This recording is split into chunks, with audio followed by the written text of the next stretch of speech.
Les ruego, hermanos, que abran sus Biblias en el Evangelio de Marcos. Vamos a reasumir nuestra serie en el Evangelio de Marcos, Marcos capítulo 10. Y vamos a leer los versículos 32 al 45. Marcos capítulo 10, versículos 32 al 45. E iban por el camino subiendo a Jerusalén, y Jesús iba delante de ellos. Y estaban perplejos, y los que le seguían tenían miedo. Y tomando aparte de nuevo a los 12, comenzó a decirles lo que le iba a suceder. He aquí subimos a Jerusalén, y el Hijo del Hombre será entregado a los principales sacerdotes y a los escribas, y le condenarán a muerte, y le entregarán a los gentiles, y se burlarán de él, y le escupirán, le azotarán y le matarán, y 3 días después resucitará. Y se le acercaron Jacobo y Juan, los 2 hijos de Zebedeo, diciéndole: Maestro, queremos que hagas por nosotros lo que te pidamos. Y él les dijo: ¿qué queréis que haga por vosotros? Ellos le dijeron: concédenos que en tu gloria nos sentemos, uno a tu derecha y el otro a tu izquierda. Pero Jesús les dijo: no sabéis lo que pedís.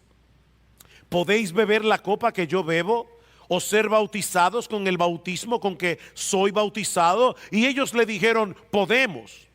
Y Jesús les dijo: la copa que yo bebo beberéis, y seréis bautizados con el bautismo con que yo soy bautizado. Pero el que os sentéis a mi derecha y a mi izquierda, no es mío el concederlo, sino que es para quienes ha sido preparado. Al oír esto, los 10 comenzaron a indignarse contra Jacobo y Juan.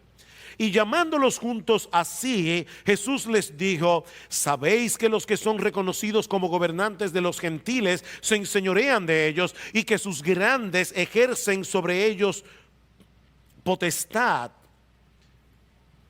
Pero entre vosotros no es así, sino que cualquiera de vosotros que desee llegar a ser grande será vuestro servidor, y cualquiera de vosotros que desee ser el primero será siervo de todos.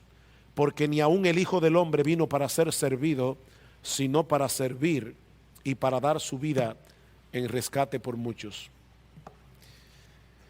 Si yo te preguntara en esta mañana, y ya Lester se adelantó, hizo la pregunta al principio de este servicio, pero si yo te preguntara en esta mañana: ¿a qué vinimos a la iglesia hoy?, ¿cuál sería tu respuesta?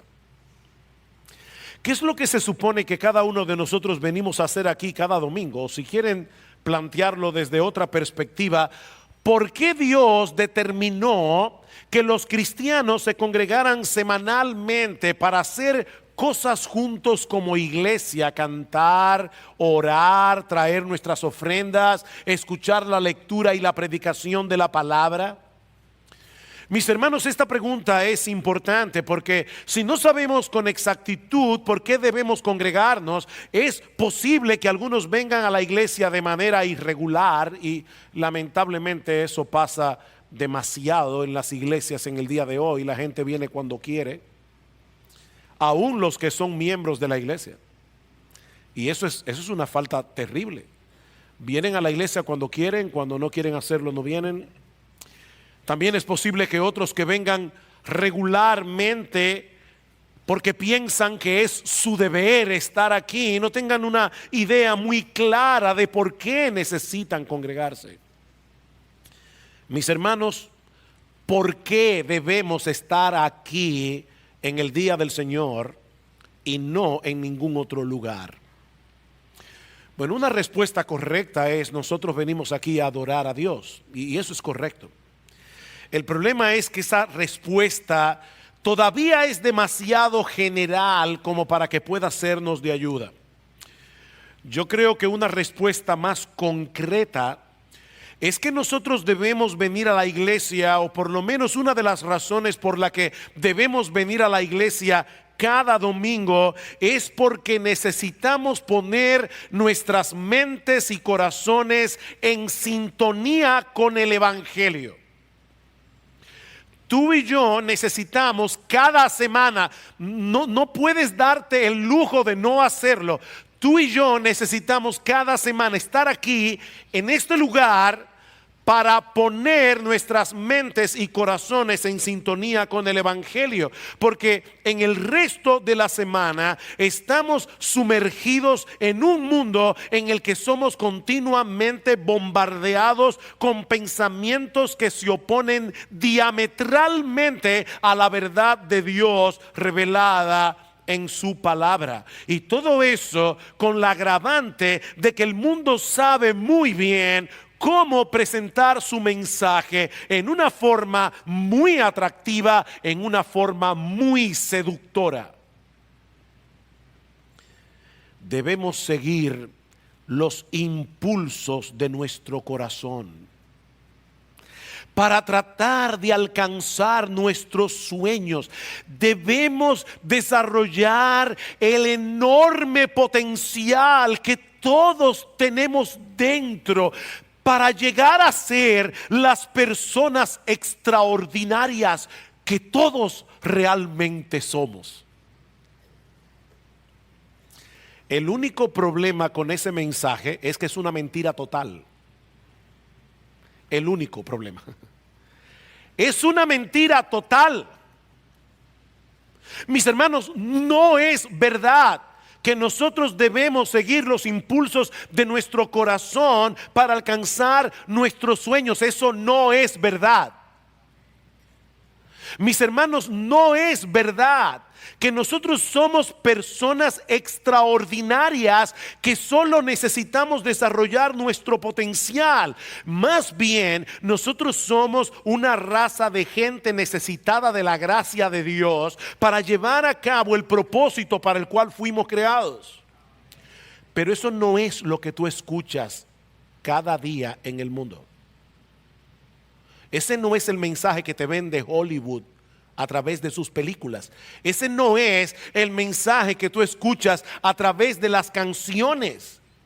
Pero eso es lo que venimos a recordar cada domingo. Nosotros necesitamos urgentemente todos los recursos espirituales que Dios pone a nuestra disposición a través de la persona y la obra de nuestro Señor Jesucristo. En otras palabras, necesitamos vernos a la luz del Evangelio. Mis hermanos, nuestra labor como predicadores no es la de llevar a cabo una especie de terapia grupal de autoayuda para que todos podamos descubrir la maravillosa persona que somos. No. Nuestro trabajo es ayudarte a ver tu impotencia. Nuestro trabajo es ayudarte a ver tus limitaciones para que busques desesperadamente la gracia del Evangelio. Y eso es precisamente lo que vamos a hacer en esta mañana al continuar con nuestra serie expositiva en el Evangelio de Marcos. Y este pasaje que vamos a estudiar en la mañana de hoy es uno de los más cruciales de toda esta sección del Evangelio, que comienza en el capítulo 8 y concluye en el capítulo 10. Pronto vamos a llegar al capítulo 11 y veremos que hasta el capítulo 15 del Evangelio de Marcos el Evangelio se enfoca únicamente en la semana de la Pasión. Eso quiere decir, mis hermanos, que el Evangelio de Marcos ocupa más del 30% de su material a los últimos 6 días del ministerio terrenal de nuestro Señor Jesucristo. Más del 30% del Evangelio está concentrado en esos 6 días. Por eso alguien decía que el Evangelio de Marcos es el relato de la pasión de Cristo con una larga introducción. Así de importante es ese último tramo de la vida de Jesús. Pero antes de llegar allí, Marcos introduce este incidente que vamos a estudiar en el día de hoy, en el que Cristo una vez más anuncia su muerte a los discípulos y una vez más los discípulos reaccionan de una manera completamente equivocada. Versículo 32. E iban por el camino subiendo a Jerusalén. Ya los discípulos saben, nos estamos acercando a Jerusalén y el Señor ha dicho varias cosas acerca de este punto. Y Jesús iba delante de ellos y estaban perplejos, y los que le seguían tenían miedo. Y tomando aparte de nuevo a los 12, noten ese detalle. Tomando aparte de nuevo a los 12, comenzó a decirles lo que le iba a suceder. He aquí, subimos a Jerusalén y el Hijo del Hombre será entregado a los principales sacerdotes, a los escribas, le condenarán a muerte, le entregarán a los gentiles, se burlarán de él, le escupirán, le azotarán y le matarán, y 3 días después resucitará. Esta es la tercera vez en esta sección del Evangelio de Marcos, Marcos 8, 9 y 10, en que el Señor revela a los discípulos lo que le habría de suceder al final de su ministerio. La primera vez ocurre en Marcos capítulo 8, versículo 31, luego de la famosa confesión de Pedro: tú eres el Cristo, el Hijo del Dios viviente. La segunda vez la encontramos en Marcos capítulo 9, versículos 30 al 31, y la tercera es la que estamos estudiando en esta mañana. Y aquí el Señor añade varios detalles que no incluye en los anuncios anteriores. Por ejemplo, esta es la única vez que el Señor menciona que sería condenado a muerte. Es decir, que Él sería ejecutado luego de pasar a través de un proceso judicial. Las otras 2 veces Cristo dice que debía morir, pero no explica cómo. Por otra parte, esta es la primera vez que Cristo dice que su muerte sería en la ciudad de Jerusalén. Hasta ahora ese dato no había sido revelado. Y que los líderes religiosos de la nación lo entregarían a los gentiles. Es una clara referencia al tribunal presidido por Poncio Pilato. Y es la primera vez que Cristo revela que antes de su muerte sería burlado, escupido y azotado. Así que, mis hermanos, la muerte de Cristo en la cruz, con todos sus detalles, no fue un imprevisto. Esto fue parte del plan de Dios al enviar a su Hijo al mundo para dar su vida en rescate por muchos. Versículo 45, porque ni aun el Hijo del Hombre vino para ser servido, sino para servir y para dar su vida en rescate por muchos. Cristo no murió en la cruz del Calvario simplemente para darnos un ejemplo de amor, aunque nunca encontraremos en toda la historia humana un mayor ejemplo de amor que este. Pero su muerte en la cruz es mucho más que eso. Es el pago de un rescate. ¿Vieron la palabra allí?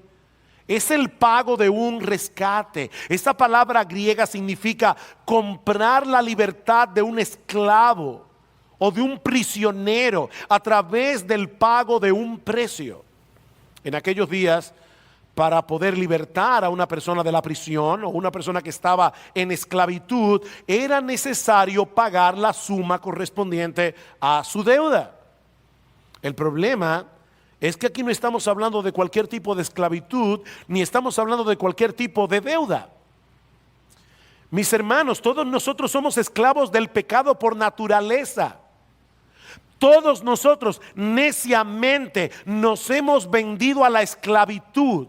Nos hemos entregado a violar continuamente la ley de Dios a lo largo de toda nuestra vida. De manera que nosotros tenemos con la justicia de Dios una deuda infinita que requiere el pago de un valor infinito. Dios no puede ignorar el pecado. Mi amigo que estás aquí en esta mañana, escúchame bien, Dios no puede ignorar el pecado. Dios no puede pasar por alto el pecado, porque si Dios hiciera eso, sería totalmente injusto de su parte. Alguien decía que en el principio de la creación Dios dijo: sea la luz, y la luz fue hecha. Dios dijo: sean las plantas en el planeta, y toda la tierra se llenó de árboles. Pero Dios no podía decir: sea el perdón, y todos fueran perdonados. No, Dios no podía hacer eso. Mis hermanos, el perdón no funciona de esa manera. Permítame ponerlo de una forma muy humana, muy terrenal. pero que yo creo que puede ayudarnos a entender mejor el concepto del perdón. Cada vez que tú decides perdonar a alguien, eso tiene un costo que tú estás decidiendo asumir. El perdón siempre tiene un costo. Siempre. Si alguien toma tu carro sin permiso y lo choca, y tú decides perdonarle la deuda, le dices, no te preocupes, no hagas nada con eso, te perdono. O pierdes el carro, o pierdes el dinero que te cuesta arreglarlo. Es así de simple. El perdón tiene un costo. Si tú decides perdonar a la persona que ha dañado tu carro, tú estás asumiendo el precio de ese problema. Y lo mismo ocurre si alguien te maltrata, si alguien te hace daño, y tú decides no pagarle con la misma moneda, tú decides no tomar venganza contra él. Mis hermanos, eso duele. ¿O no es así? Cuando alguien te hace daño y tú decides perdonarlo, eso duele, porque tú estás decidiendo sufrirlo tú y no hacer que el otro sufra lo que él merece. Tú estás asumiendo el costo del perdón. Bueno, en un sentido infinitamente mayor, Dios no puede perdonar a los pecadores. Dios no puede perdonar a los pecadores sin asumir el precio que cuesta perdonarlos.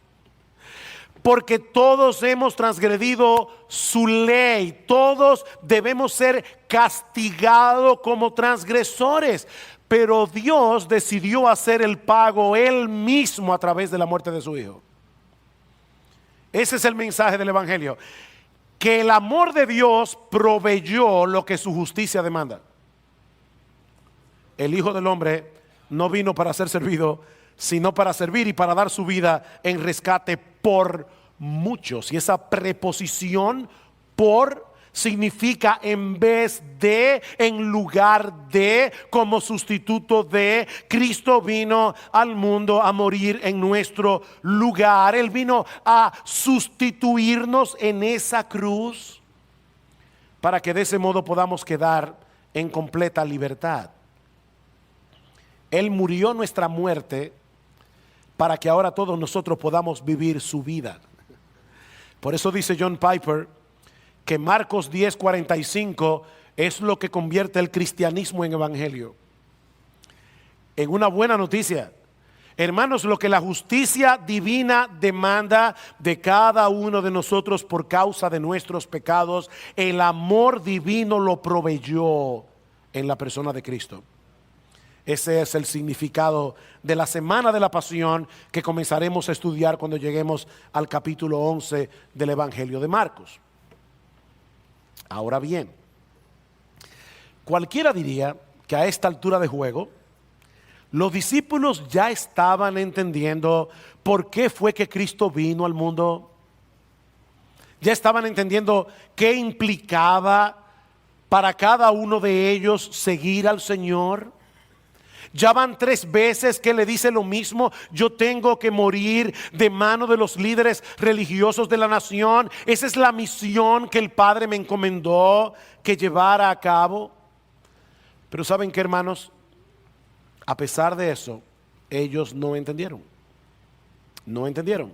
De hecho, las 3 veces que Cristo anunció su muerte a los discípulos, todos ellos reaccionaron de una forma inadecuada, como vemos a partir del versículo 35, y eso nos lleva a nuestro segundo encabezado. Ya vimos el anuncio de la muerte del Señor. Veamos ahora, en segundo lugar, la petición orgullosa y egoísta de los hijos de Zebedeo. Versículo 35. Y se le acercaron Jacobo y Juan, los 2 hijos de Zebedeo, diciéndole: Maestro, queremos que hagas por nosotros lo que te pidamos. Jacobo y Juan vienen delante del Señor como esos niños que quieren que sus padres le digan que sí antes de saber qué es lo que quieren. Papi, dime que sí, y después te voy a pedir una cosa. Alguien decía que la petición de Juan y Jacobo es como como decirle a Dios en oración: Señor, te pedimos humildemente que hagas exactamente lo que nosotros queremos que tú hagas. Esta es una oración arrogante, egoísta y peligrosa. Mis hermanos, lo peor que le puede suceder a un cristiano es que Dios le diga que sí a todo lo que le pide. Pero Él nos ama demasiado como para consentirnos de ese modo. Versículo 36. Y Él les dijo: ¿qué queréis que haga por vosotros? En otras palabras, primero dígame cuál es la petición. Después le diré cuál es mi respuesta. Versículo 37. Ellos le dijeron: concédenos que en tu gloria nos sentemos uno a tu derecha y el otro a tu izquierda. Señores, es muy sencillo. Mira, lo que nosotros queremos es que cuando tú llegues al poder, nos concedas los puestos más importantes en el gabinete. No estamos pidiendo mucho. Ahora, hermanos, eso es de verdad, si no fuera trágico, sería cómico. Esto es sencillamente increíble. Cristo acaba de decirles que Él sería condenado a muerte, que Él sería burlado, escupido, azotado, pero ellos estaban tratando de llegar primero que los otros discípulos para obtener los mejores cargos del gobierno. Ahora, esta petición no salió de la nada. Hay varios factores que se conjugaron probablemente en el corazón de Juan y de Jacobo para hacer esta petición. Por un lado, estaba la promesa que el mismo Jesús les había hecho durante el encuentro con el joven rico. Un texto que citamos durante la escuela dominical. Este pasaje se encuentra inmediatamente antes en los versículos 17 al 31 del capítulo 10. En el pasaje paralelo, en Mateo 19, 28, el Señor le dice a sus discípulos: en verdad os digo que vosotros que me habéis seguido en la regeneración, cuando el Hijo del Hombre se siente en el trono de su gloria, os sentaréis también sobre 12 tronos para juzgar a las 12 tribus de Israel. Y tal parece que Juan y Jacobo hicieron los cálculos: 6 tronos a la derecha, 6 tronos a la izquierda, por lo menos hay 2 que le van a quedar al lado. O sea que en cierto sentido, hermano, nosotros podemos decir que esta petición era una manifestación de la confianza que estos hombres tenían en la palabra de Jesús. Ellos no tenían ninguna duda de que Cristo era un rey, que iba a establecer un reino y que ellos iban a reinar con él. Ellos estaban seguros de eso. Así que por lo menos eso podemos decir a favor de Juan y de Jacobo. Ellos tenían fe. Ellos creían en el Señor. Por otra parte, Juan y Jacobo pertenecían al círculo más íntimo de los discípulos. Eso lo vemos una y otra vez en los evangelios. Siempre que el Señor apartaba a 3 de ellos, eran Juan, Jacobo y Pedro. Aparte de que hay algunas evidencias bíblicas, y yo no tengo el tiempo para demostrar eso en esta mañana, pero hay algunas evidencias bíblicas bastante fuertes de que la madre de Juan y de Jacobo, Salomé, era hermana de la Virgen María. De manera, claro, María no fue virgen después que tuvo a sus otros hijos, pero para que entiendan de qué María es que estamos hablando, Salomé era hermana de María. Así que Juan y Jacobo muy probablemente eran primos de Jesús. De hecho, por el relato de Mateo, nosotros sabemos que la promotora de esa petición fue Salomé. Típica mamá, ¿verdad? Ahí está mami. La madre siempre piensa que sus hijos son los mejores. Y sí, que son lo más bonito, obviamente. Y siempre piensan que sus hijos merecen los mejores puestos. Y si Jesús era su sobrino, podemos entender por qué Salomé trató de sacarle ventaja a la conexión familiar. Pero mis hermanos, a pesar de todos esos factores, esta petición estaba completamente fuera de lugar. Y era una clara manifestación del problema que estos hombres tenían con el orgullo. Porque esta no es la primera vez que surgía este asunto entre los discípulos. ¿Recuerdan en Marcos capítulo 9, versículo 33? Dice que cuando llegaron, el Señor acaba de decirles: el Hijo del Hombre será entregado en manos de los hombres, le matarán y después de muerto resucitará. Y dice en el versículo 33 del capítulo 9: y llegaron a Capernaum, y estando ya en la casa, Cristo les preguntó: ¿qué discutíais por el camino? Pero ellos guardaron silencio. Fue como un ¿Por qué guardaron silencio? Porque en el camino habían discutido entre sí quién de ellos era el mayor. Ellos habían estado peleando por esos puestos por bastante tiempo. Por supuesto, de nuevo, hermanos, nosotros podemos decir a favor de los discípulos que teniendo todas las circunstancias en contra, estos hombres confiaban plenamente en el triunfo final de Jesús. Ellos confiaban en el establecimiento de su reino, pero no acababan de entender la naturaleza de ese reino, ni tampoco estaban entendiendo lo que implica seguir a un rey como Jesús. Y yo espero que todos nosotros salgamos de aquí esta mañana entendiendo lo que implica seguir a un rey como Jesús. Y eso nos lleva a nuestro tercer encabezado, unas palabras de clarificación. Estos hombres necesitaban una clarificación. Versículo 38. Pero Jesús les dijo: no sabéis lo que pedís. No sabéis lo que pedís. El Señor sabía que Juan y Jacobo no estaban entendiendo las implicaciones de lo que ellos estaban pidiendo. Ellos querían una corona sin cruz. Ellos querían gloria sin sufrimiento. Ellos querían honra sin humillación. Pero mis hermanos, eso es imposible para los discípulos de Jesús. Eso es imposible. Porque ese no fue el camino que Él tuvo que transitar para salvarnos. Versículo 38. ¿No sabéis lo que pedís? ¿Podéis beber la copa que yo bebo? ¿O ser bautizados con el bautismo con que yo soy bautizado? ¿De qué copa el Señor está hablando aquí? En el Antiguo Testamento se usaba la figura de la copa como una referencia a experimentar el justo juicio de Dios. Beber la copa era sinónimo de recibir sobre sí el castigo de la ira de Dios. Es por eso que en el huerto de Getsemaní, ¿cuál fue la petición del Señor? Señor, si es posible, pasa de mí esta copa. Pero no era posible. No era posible. Siendo inocente, Cristo tuvo que beberse la copa de la ira que merecen nuestros pecados.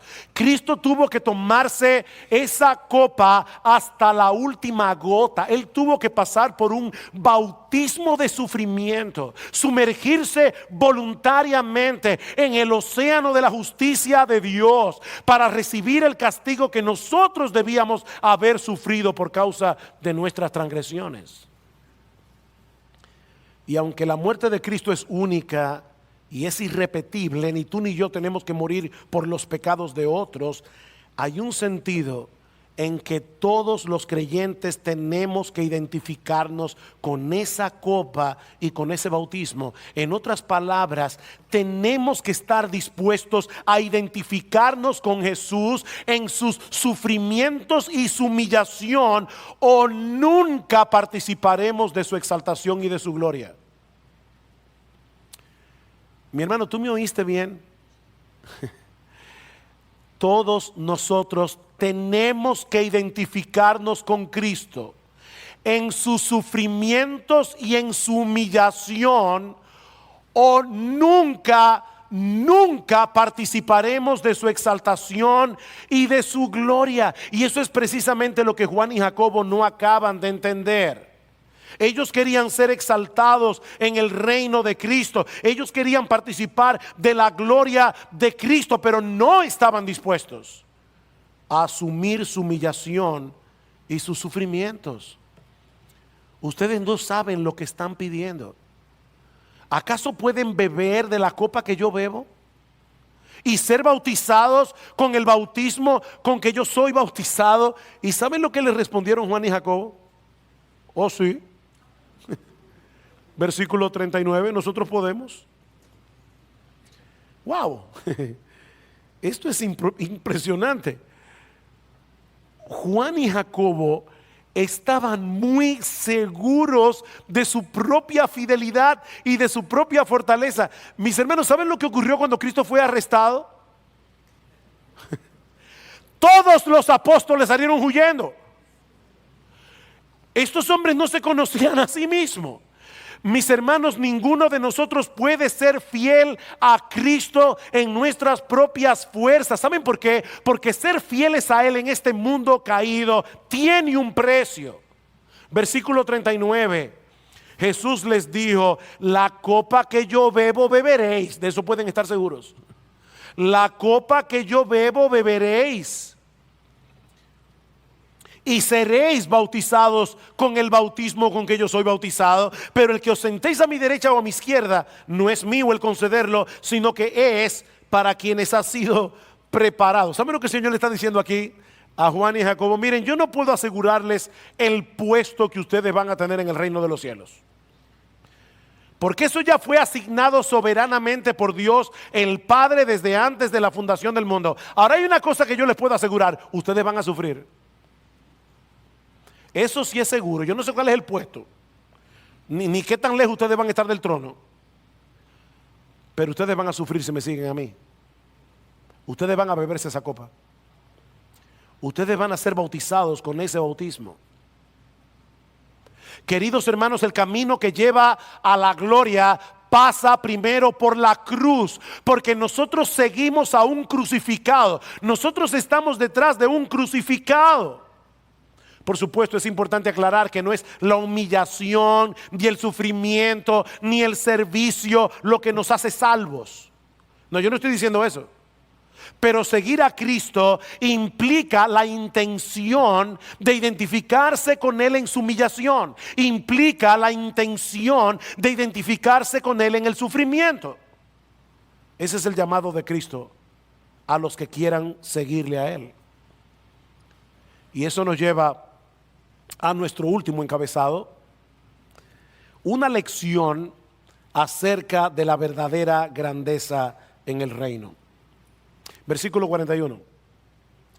Al oír esto, los 10 comenzaron a indignarse contra Jacobo y Juan.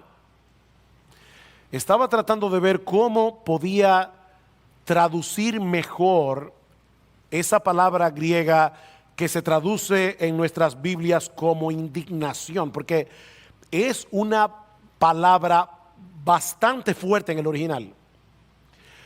Lo que Marcos está diciendo aquí es que los discípulos estaban furiosos contra Jacobo y contra Juan. Estaban llenos de rabia contra Jacobo y contra Juan. Y Marcos no aclara por qué. Pero yo creo que por lo que el Señor dice más adelante, es muy evidente que ellos estaban molestos porque se le fueron adelante. Al final de cuentas, los 12 tenían el mismo problema. Y de paso, los 12 tenían el mismo problema que tú y yo tenemos. La influencia del mundo había llegado a ser un tremendo obstáculo para poder asimilar las enseñanzas y el ejemplo de Jesús. La influencia del mundo. Recuerden lo que decíamos al principio de este mensaje: una de las razones por la que debemos venir a la iglesia cada domingo es porque necesitamos poner nuestras mentes y corazones en sintonía con el evangelio, porque esa es la única razón en que podremos contrarrestar el bombardeo que recibimos de parte de este mundo el resto de la semana, y más en esta generación tan hedonista y narcisista. Sí, yo sé que hay muchos niños aquí que no van a entender esto. Hedonista es una persona que vive para el placer. El placer. Todo lo que me causa problemas yo no lo quiero en mi vida. Yo quiero una vida fácil, yo quiero una vida cómoda. Y de paso, hermanos, de verdad, todos nosotros estamos infectados de eso. Ayer había un tiempo de ayuno y oración. Si tú no viniste al ayuno y oración y fue por una causa justa, no hay problema. Pero de verdad, cuestiónate, es simplemente porque no, yo quería dormir un poco más. Somos hedonistas y somos narcisistas. ¿Y eso qué significa? Bueno, Narciso es un personaje de la mitología griega que estaba tan enamorado de sí mismo que un día vio su foto, no, Dios vio su foto, vio su rostro reflejado en el espejo de agua que había en un estanque y estaba tan fascinado con su imagen que quiso abrazarla y se ahogó. Bueno, hoy día, de verdad, hermanos, yo creo que el Facebook es muy claro, evidencia claramente que nosotros vivimos en una generación narcisista. Nosotros queremos ser famosos, nosotros queremos ser estrellas, nosotros queremos que todo el mundo se entere si comiste ayer un pie de manzana, si fuiste a la playa, si fuiste a la montaña, aquí estoy yo tomando el sol. O sea, es una generación narcisista. Y ese narcisismo, mis amados hermanos, es absolutamente contrario al evangelio. Es así de simple. Es contrario al evangelio. Es muy fácil para nosotros leer esta historia y juzgar duramente a los discípulos. Pero ¿cómo es posible que habiendo pasado todo ese tiempo al lado nada más y nada menos que de la persona de Jesús, todavía estaban peleando por los primeros puestos? ¿De verdad te sorprende? ¿De verdad te sorprende que ellos reaccionen así? ¿O acaso tú no te puedes ver reflejado en ese espejo? Porque yo me veo ahí. Yo me veo ahí. Lo que pasa es que algunas personas son lo suficientemente astutas como para saber esconder mejor la indignación que le causa que otros se le vayan adelante. Hay gente que es más sutilmente hipócrita. ¿Te molestó que le dieran el puesto a fulano? No.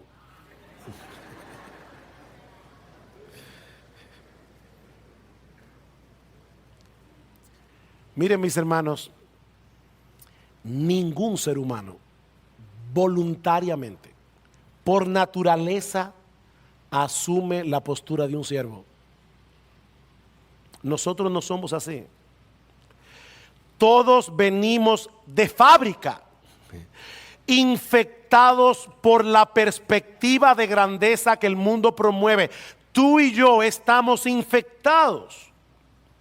Pero los seguidores de Cristo deben ser intencionales en identificar esos movimientos de su corazón y erradicar esa perspectiva mundana que todos tenemos. Vean el versículo 42.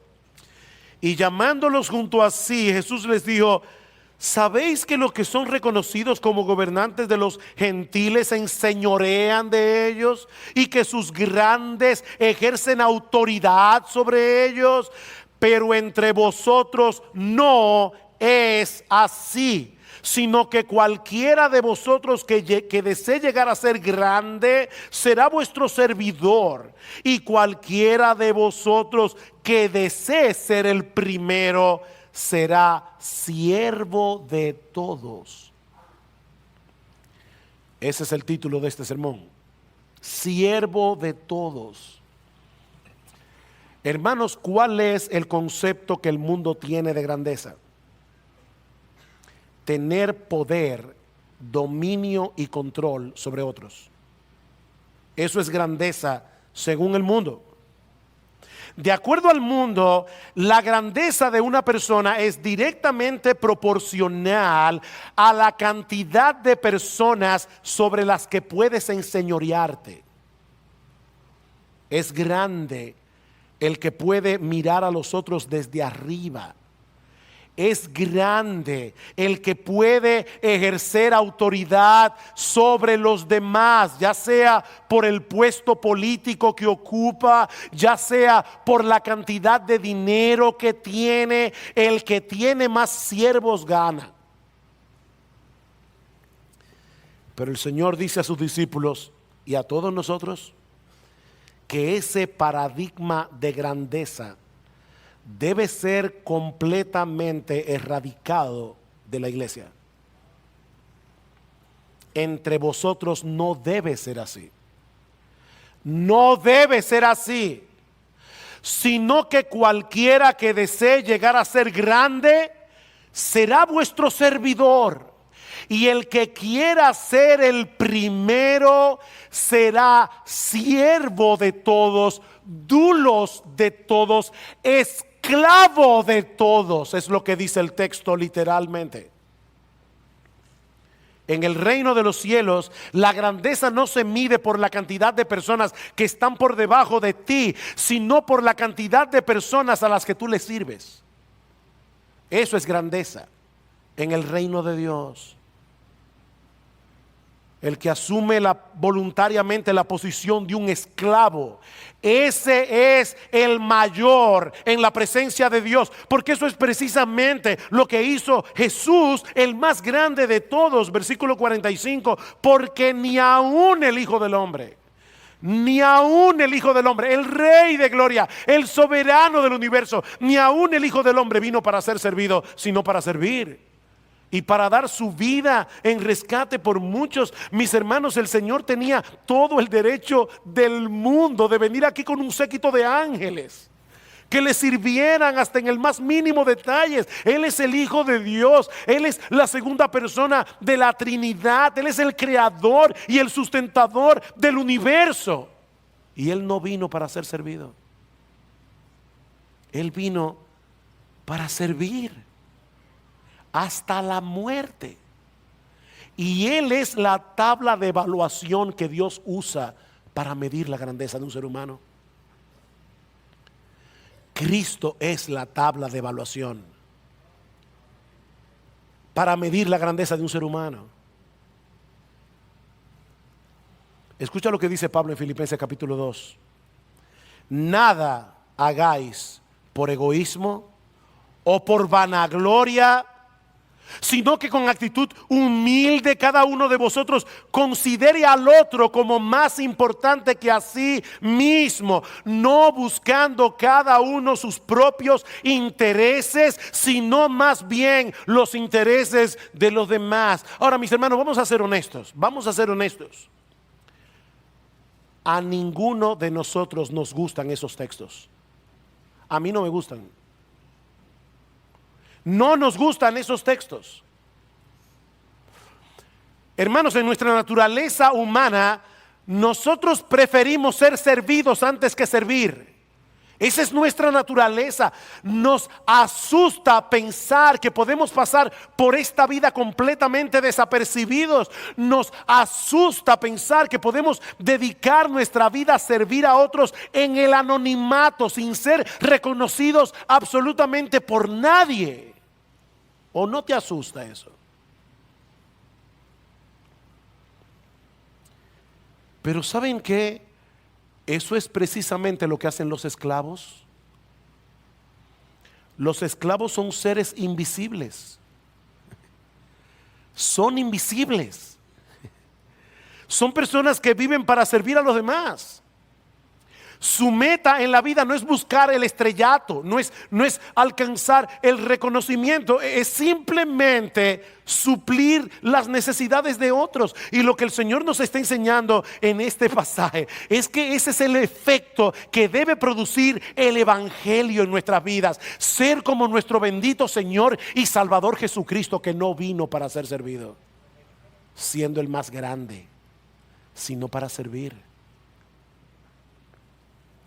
Si miran este pasaje del Evangelio de Marcos con más atención, verán que tiene la estructura de un sándwich.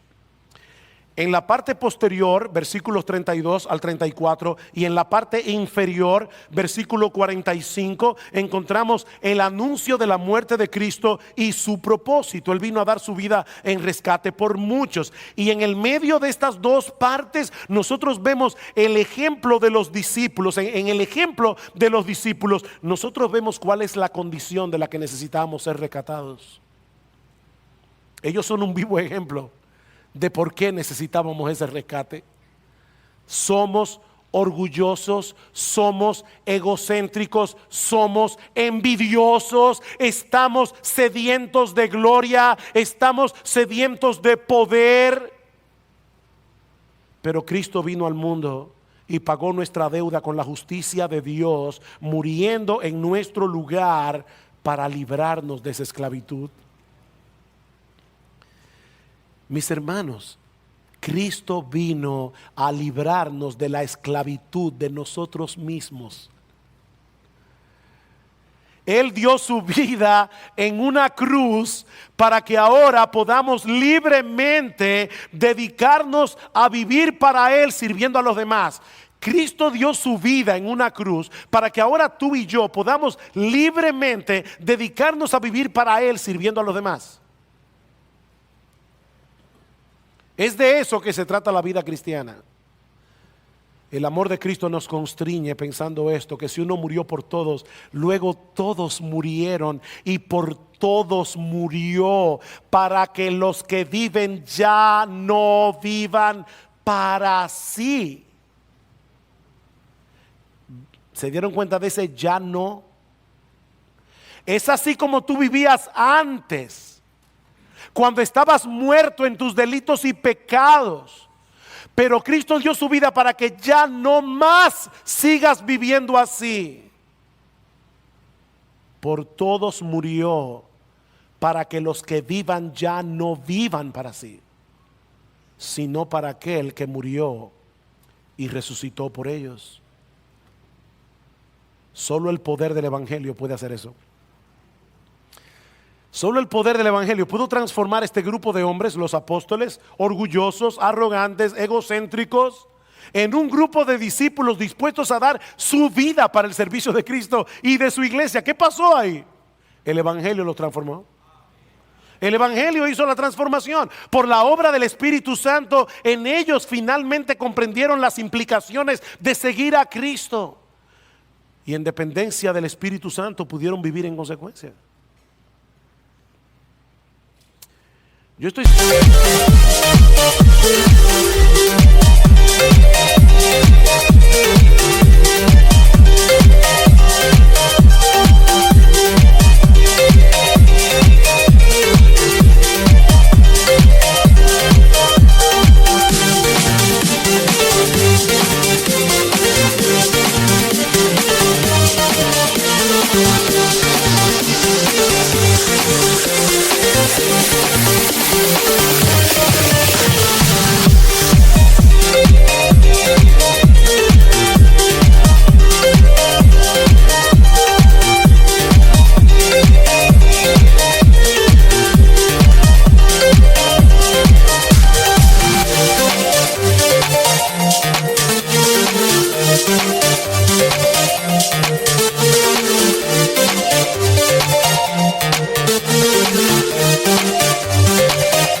Seguro que la mayoría de ustedes conocen el programa X Factor.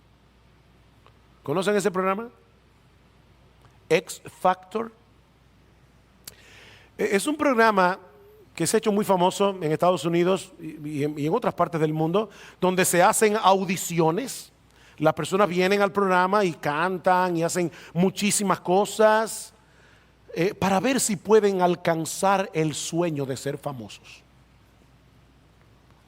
Y es increíble la emoción que siente la gente cuando es seleccionada por el jurado. Es como, wow, por fin voy a poder justificar mi existencia. Yo no era nada, yo no era nadie. Ahora voy a poder justificar mi existencia cuando yo escuche al público ovacionándome en el escenario. Mis hermanos, lo que este pasaje nos enseña es que en la iglesia de Cristo no hay X Factor. No hay equivalente para este programa. De hecho, lo que sí hay aquí es un cross factor. Es el factor de la cruz. Ese es el factor aquí. El factor de la cruz. El que quiera llegar a ser grande será vuestro servidor. ¿Tú quieres grandeza? Está bueno que busques la grandeza. No hay nada encomiable en que un cristiano diga, no, a mí no me importa ser el peor cristiano del mundo. No. Trata de ser grande en el reino de los cielos. No seas un mediocre como cristiano. Pero tú quieres ser grande, conviértete en el servidor de todos. ¿Tú quieres ser grande? A los ojos de Dios, conviértete en el esclavo de todos y serás grande. Hace unos meses escuché esta historia. Un individuo, a un pastor más viejo, le pidieron que examinara a un joven que quería irse al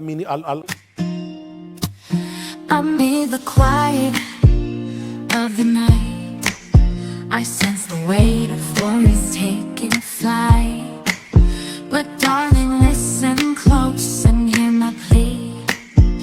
In this melody I ask, darling, don't you weep for me.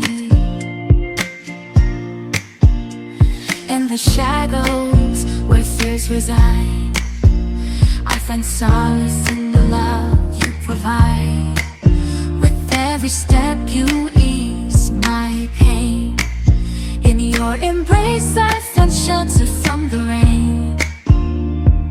Darling, don't cry, don't shed a tear, for I'll be your fortress, I'll always be near. Though storms may rage and oceans may roar, I'll stand by your side. Las misiones y el misionero más viejo le dijo, no hay problema, llega a las 5 de la mañana a casa para hacerte una entrevista. Era diciembre en Estados Unidos, estaba nevando. El joven llegó a las 5 de la mañana, lo hicieron pasar, se sentó en la sala de la casa de este misionero, tuvo que esperar hasta las 8 de la mañana. Finalmente a las 8 de la mañana el misionero lo hizo pasar a su oficina y le preguntó, dime, ¿cuántos son 2 más 2? 4. ¿Tú sabes deletrear la palabra panadería? Sí, P-A-N-A-D-E-R-I-A. Muy bien. ¿Ya te puedes ir? El joven se fue. Y el misionero envió una carta a la agencia misionera diciendo, este joven está perfectamente preparado para irse al campo misionero. Yo lo cité a las 5 de la mañana, en pleno diciembre, nevando, y él estaba aquí a las 5 de la mañana, lo cual me dice que es un joven diligente.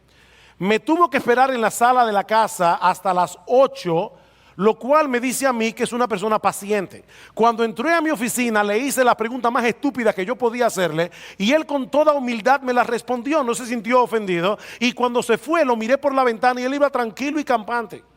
Él está preparado para la obra misionera.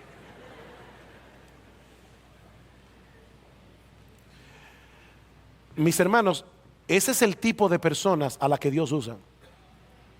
No es a la gente capaz, no es a la gente que se cree que se las sabe todas, no es al que está lleno de talentos. Dios ha decidido exaltar a los humildes. Dios ha decidido usar personas así. Queridos hermanos, todos nosotros estamos infectados en un grado o en otro con ese criterio que el mundo tiene de grandeza, porque ese criterio encaja perfectamente con el pecado que todavía mora en nuestro corazón. Somos pordioseros con complejo de grandeza, que queremos ser tratados como reyes. ¿Y saben lo que hizo Dios? En su amor envió al verdadero Rey de Gloria, que asumió la posición de un siervo para rescatarnos de esa esclavitud, convertirnos en siervos como Él, para después permitirnos compartir su gloria. ¿Saben qué, hermanos? Algún día nosotros reinaremos con Cristo.